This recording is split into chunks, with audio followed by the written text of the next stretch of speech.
यानी कि प्रश्न नंबर 7 हो, यानी 7, 8, 9, 10 हो, ये जो 4 प्रश्न बाकी है बोर्ड के पेपर दृष्टिकोण से इम्पोर्टेंट है और खास करके जो इसमें सवाल है 9 और 10। तो आइए हम सब सवाल हल करते हैं। प्रश्न नंबर 7 हो, प्रश्न नंबर 7 ये दिया है कि सिद्ध कीजिए कि एक त्रिभुज की एक भुजा के मध्य बिंदु से होकर दूसरी भुजा के समांतर खींची गई रेखा तीसरी भुजा को समद्विभाजित करती है। यानी कहने का मतलब ये है क्या सिद्ध करना है, या सब फिगर के माध्यम से इसको सॉल्व करते हैं। तो देखिए एक ट्रायंगल है, तो यहाँ बनाएंगे एक ट्रायंगल हो ए बी सी, यहाँ लिखेंगे त्रिभुज हो ए बी सी, ये होगा ट्रायंगल। इसके समांतर एक तो रेखा खींची गई है जिसका नाम है डी ई। तो यहाँ लिखेंगे प्रूव दैट में ये सिद्ध करना है कि सिद्ध कीजिए कि एक त्रिभुज एक भुजा के मध्य बिंदु से होकर दूसरी भुजा के समांतर खींची गई तीसरी रेखा और तीसरी भुजा को समद्विभाजित करती है। यानी जो सिद्ध करना है जो ई है, जो ई है एसी क्या है, मध्य बिंदु है, एसी का मध्य बिंदु है। अर्थात में जो इसमें सिद्ध करना है, अर्थात में ए बराबर में क्या, ए बराबर में ईसी, यही सिद्ध करना है। यानी कि ए बराबर में ईसी, ये इस प्रश्न में यही सिद्ध करना है। तो आइए हम सब इसको सिद्ध करते हैं। तो यहाँ लिखेंगे उपपत्ति में अगर देखा जाता तो इसमें जो डी है ए बी क्या है, मध्य बिंदु है। तो यहाँ लिखेंगे डी ए बी का मध्य बिंदु है, ए बी का मध्य बिंदु है। तो ए बी का मध्य बिंदु है जिसे क्या करें, दो बराबर भागों में बांट देगा। तो अर्थात इसको हम लिख सकते हैं ए डी बराबर में डी बी, ये क्या है, बराबर है। और इस प्रश्न में एक और कहा है, यानी जो डी ई है वो बी सी क्या है, समांतर है। यानी कि हम लिखेंगे डी समांतर किसके है, बी सी के है। यदि डी समांतर बी सी के है तो उनके भुजाएं क्या होती है, समानुपाती होती है। अर्थात हम लिख सकते हैं, यहाँ लिखेंगे बेटा यहाँ एडी, यहाँ लिखेंगे एडी अपान में डीबी हो जाएगा, एडी अपान में डीबी बराबर में एई अपान में ईसी, एई अपान में ईसी। ये कहां से आया, यहाँ लिख देंगे बाई बीपीटी, यानी बेसिक प्रॉपर्टी थ्योरम, यानी थेल्स का विलोम, यानी कि एडी अपान में डीबी बराबर एई अपान में ईसी। लेकिन सिद्ध करना है क्या, एई बराबर में ईसी। और देखिए जो प्रश्न है डी ए बी का क्या है, मध्य बिंदु है।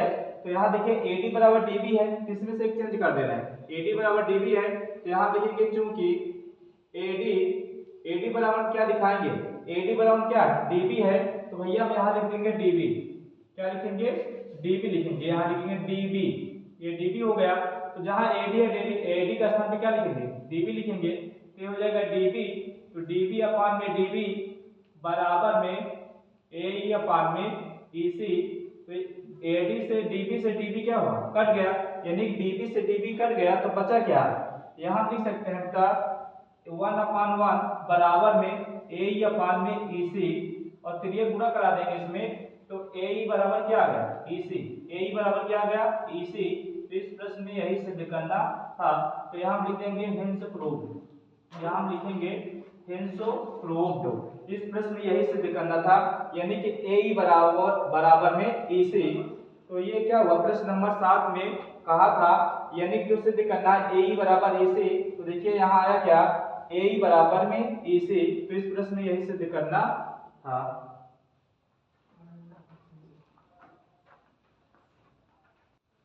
चलिए प्रश्न नंबर 8 हो, तो प्रश्न नंबर 8 में यह दिया है, सिद्ध कीजिए कि एक त्रिभुज की किन्हीं दो भुजाओं के मध्य बिंदु को मिलाने वाली रेखा तीसरी भुजा के समांतर होती है।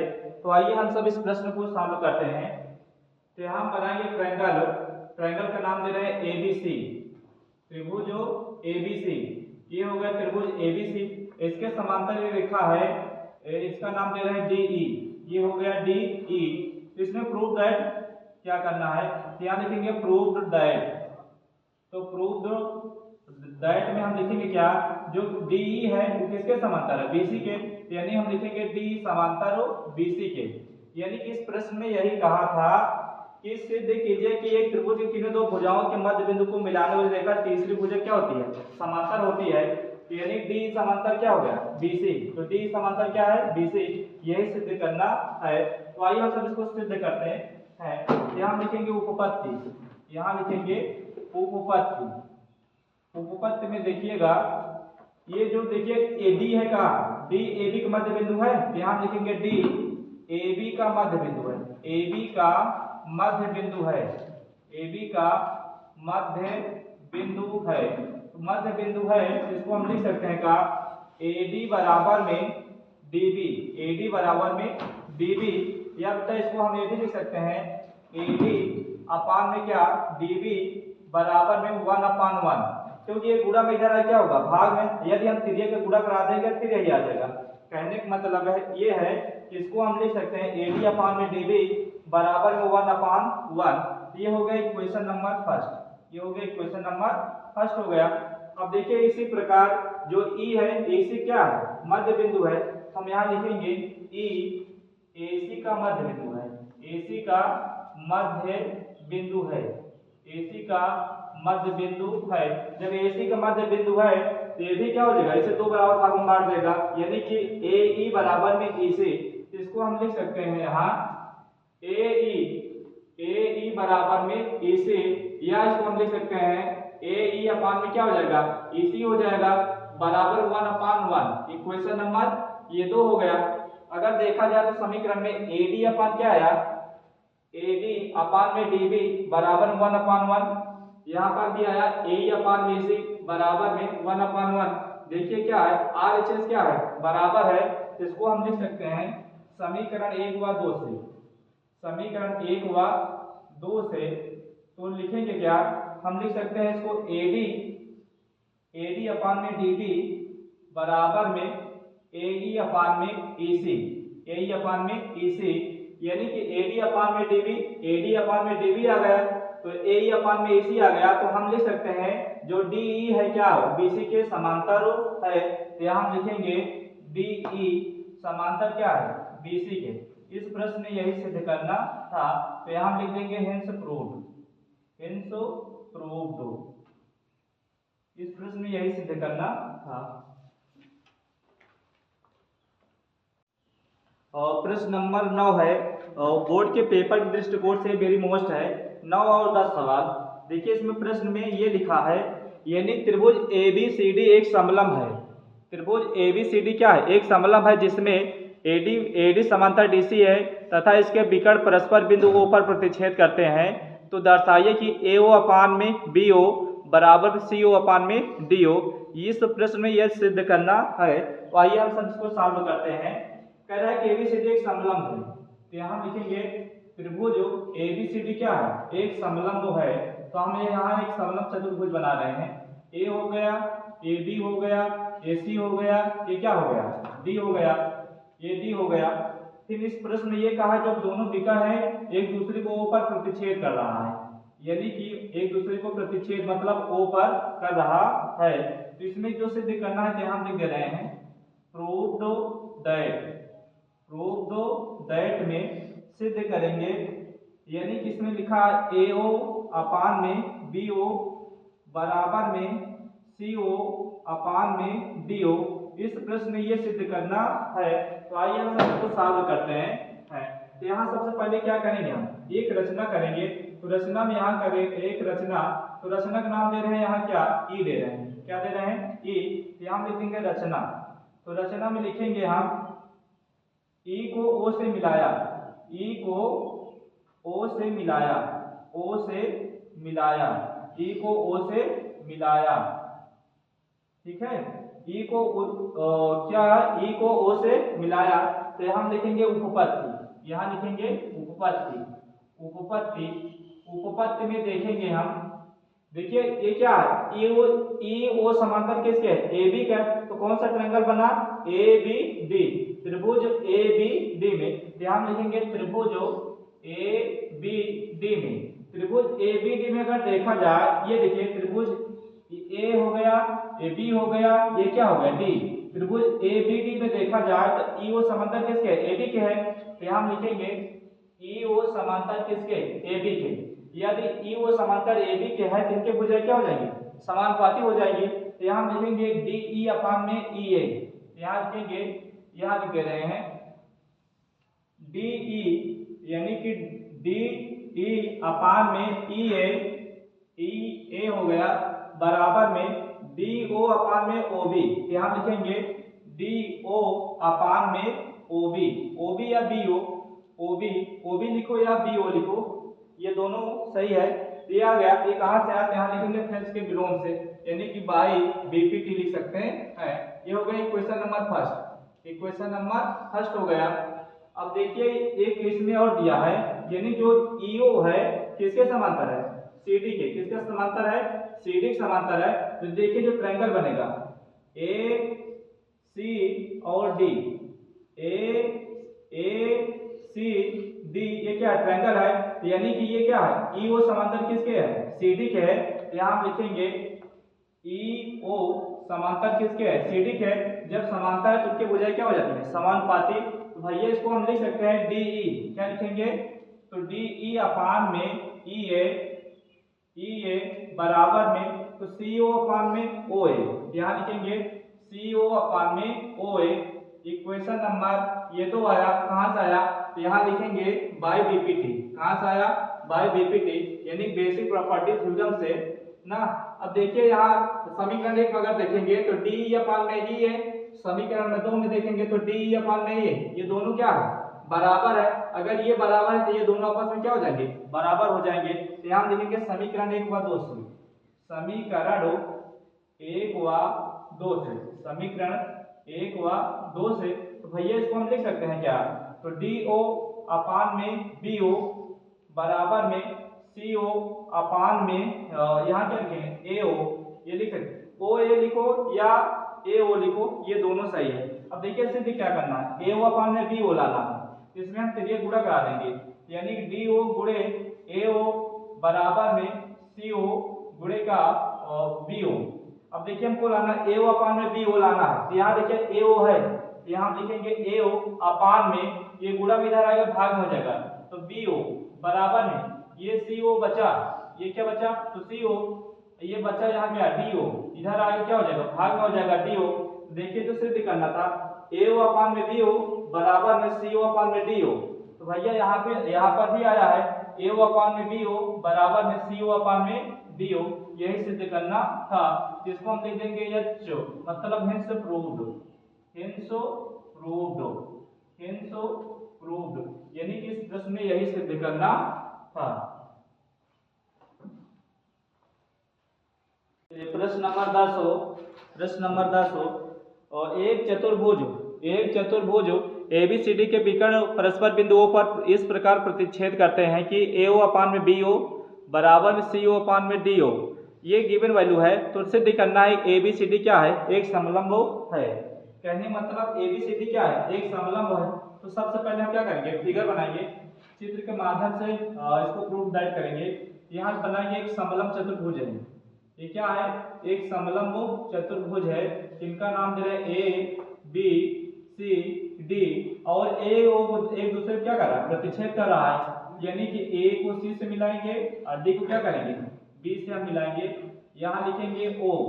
अब जो प्रूफ दैट है यहाँ पर हम दर्शा दे रहे हैं, यहाँ लिखेंगे प्रूव्ड दैट, और प्रूव्ड दैट में सिद्ध क्या करना है, यानी कि ए बी सी डी क्या एक समलंब है, ए बी सी डी एक क्या है, समलंब है, समलंब है, यानी कि इस प्रश्न में यही है, समलंब है, ये सिद्ध करना है। और इसके साथ में गिवन वैल्यू कराएंगे, यहाँ गिवन वैल्यू, यहाँ सबसे पहले लिखेंगे हम गिवन वैल्यू।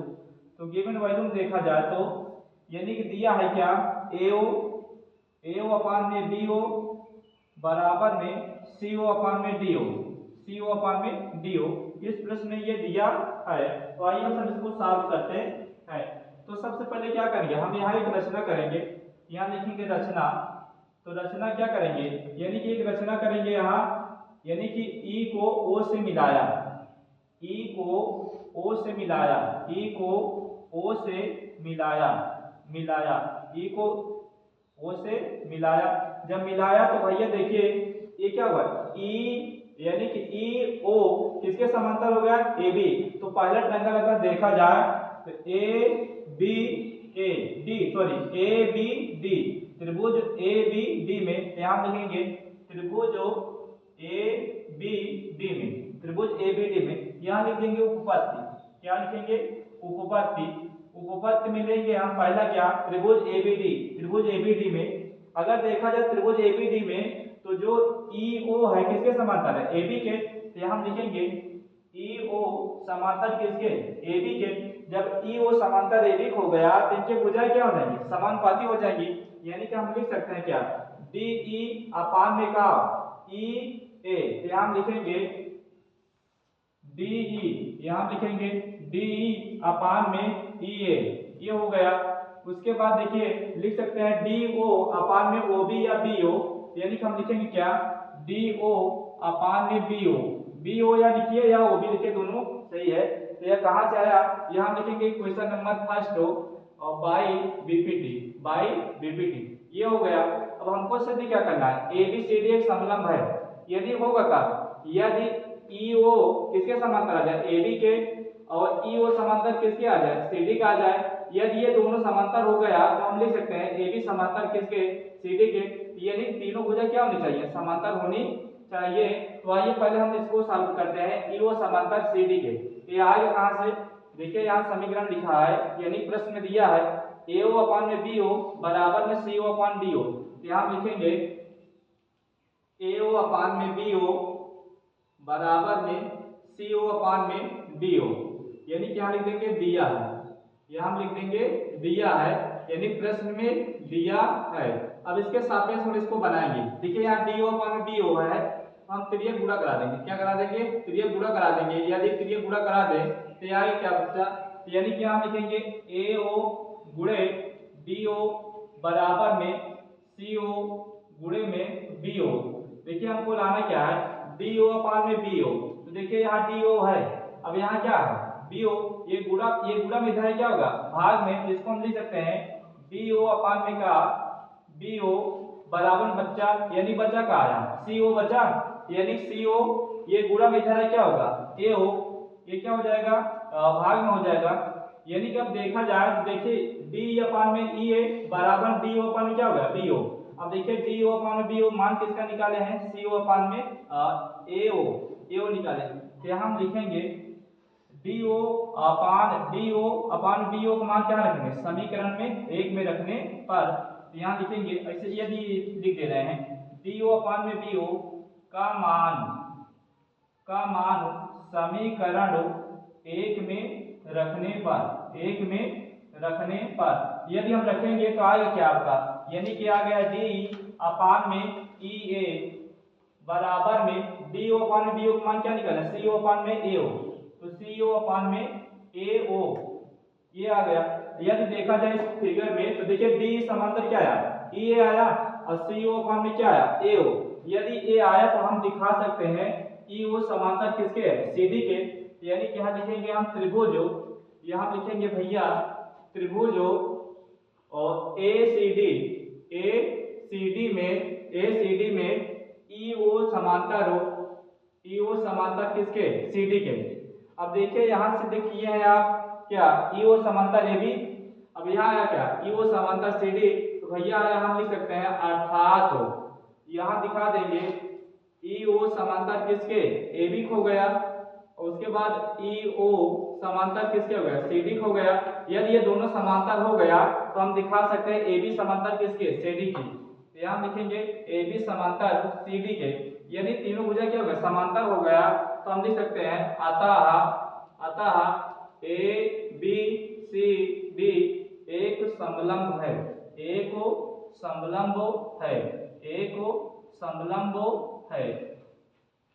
इस प्रश्न में यही सिद्ध करना था। इसको यहाँ लिखेंगे, लास्ट में लिख देंगे इट सिद्धांत या हेंस